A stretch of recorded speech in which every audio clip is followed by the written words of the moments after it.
বিরামপুরে নিজস্ব খামারের গাভীর দুধ দিয়ে দই মিষ্টি নিয়ে শুভ উদ্বোধন হলো মণ্ডল সুইটস। রিপোর্টার বাংলা টিভির ডেস্ক রিপোর্ট।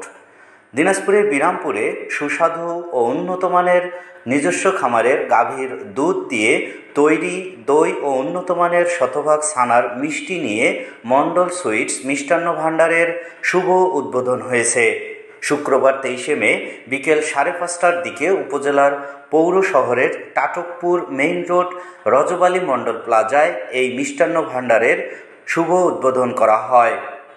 অনুষ্ঠানে জানানো হয়, স্বাস্থ্যসম্মত অর্গানিক পদ্ধতিতে নিজস্ব খামারের গাভীর দুধ দিয়ে মিষ্টির স্বাদকে অক্ষুণ্ণ রেখে বিশুদ্ধ দই মিষ্টি বিরামপুর ও 4 উপজেলার মানুষের দোরগোড়ায় পৌঁছে দিতে এই উদ্যোগ নেওয়া হয়েছে। এই মিষ্টির দোকানে শতভাগ ছানার রসগোল্লা, চমচম, জলশিরা, রসমালাই, খাঁটি দুধের দই ও সন্দেশ সহ বিভিন্ন ধরনের মিষ্টি জাতীয় দ্রব্য পাওয়া যাবে বলে জানিয়েছেন দোকান মালিক মুক্তার হোসেন। দোকান মালিকের আমন্ত্রণে এ সময় এলাকার বিশিষ্ট ব্যক্তিবর্গ, বাজারের ব্যবসায়ী মহল, শিক্ষক ও সাংবাদিকগণ উপস্থিত ছিলেন। পরে দোকানের ব্যবসার সাফল্য কামনা করে দোয়া মোনাজাত করা হয়।